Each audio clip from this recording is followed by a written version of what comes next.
नमस्कार। Agree central podcast series आपकी खेती की बात में आपका स्वागत है। मैं हूं अजीत। और मैं हूं ज्योति। तो ज्योति, आजकल भारत और अमेरिका के बीच जो व्यापार बातचीत चल रही है, उसमें एक मुद्दा काफी गरमाया हुआ है। हाँ अजीत, बिल्कुल।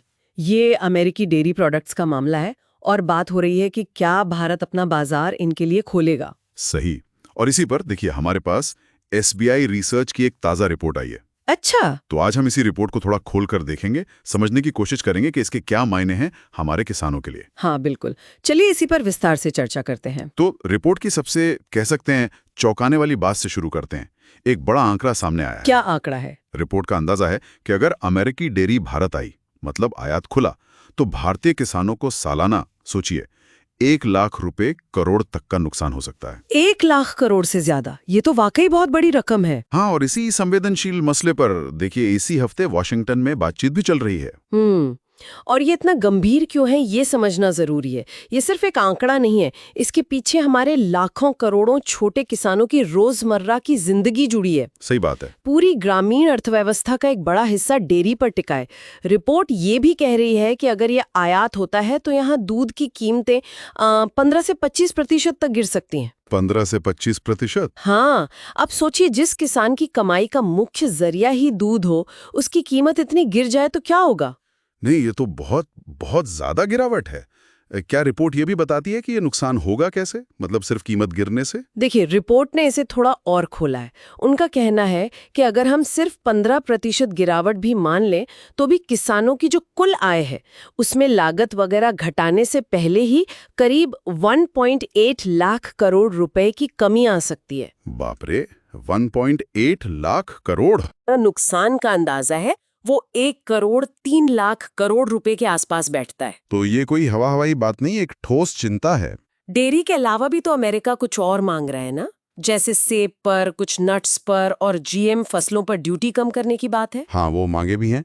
सेब हैं, ट्री नट्स हैं, जैसे अखरोट, बादाम और GM फसलें भी। लेकिन डेयरी वाला मुद्दा सबसे पेचीदा लग रहा है। शायद इसलिए कि ये सिर्फ पैसे का मामला नहीं है, खेती के तरीकों में भी तो फर्क है। बिल्कुल सही पकड़ा आपने। ये सिर्फ व्यापार का गणित नहीं है। अमेरिका में डेयरी फार्मिंग बहुत बड़े स्केल पर होती है। उन्हें भारी सरकारी मदद मिलती है। अच्छा। और वहाँ जानवरों को ग्रोथ हार्मोन देना, उनके चारे में GM चीजें मिलाना, ये सब आम है। जबकि भारत में तो करोड़ों छोटे किसान हैं। यहाँ पशुधन सिर्फ कमाई नहीं, परंपरा का भी हिस्सा है। और सबसे बड़ी बात, यहाँ ग्रोथ हार्मोन और GM फीड पर सख्त पाबंदी है। तो इसका मतलब अगर अमेरिकी डेयरी उत्पाद यहाँ आते हैं तो ये सिर्फ किसानों की कमाई का सवाल नहीं रहेगा। हमारे अपने फूड सेफ्टी स्टैंडर्ड्स, स्वास्थ्य, इन सब पर भी सवाल उठेंगे। निश्चित रूप से। जब बनाने का तरीका ही इतना अलग है तो क्वालिटी, सेफ्टी, लोगों की पसंद, ये सब मुद्दे तो आएंगे ही। हाँ, ये तो है। और भारत में लोग और हमारी संस्थाएं भी इन चीजों को लेकर काफी, कह सकते हैं, सतर्क रही हैं।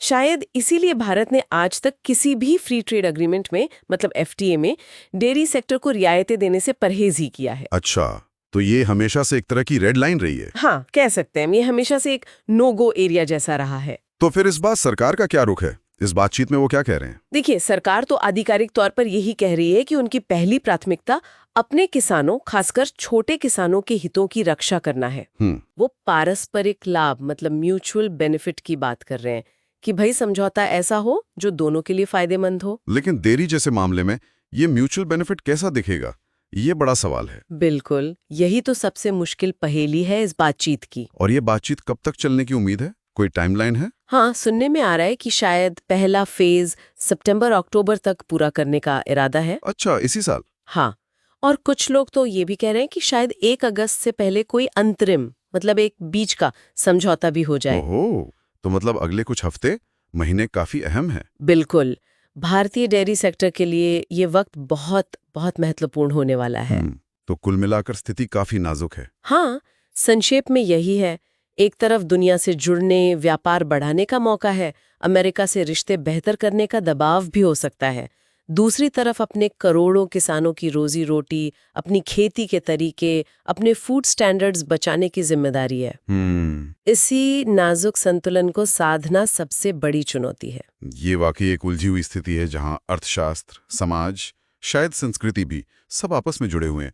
और यहीं से एक सवाल मन में आता है। क्या? सरकार कह रही है पारस्परिक लाभ, लेकिन डेयरी जैसे क्षेत्र में जहां सब कुछ इतना अलग है, उत्पादन का तरीका, स्केल, नियम, वहां असल में ये पारस्परिक लाभ हो क्या सकता है?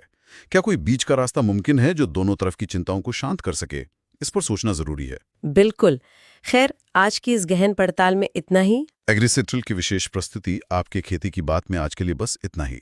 अगली बार फिर मिलेंगे एक नए मुद्दे के साथ। नमस्कार। नमस्कार।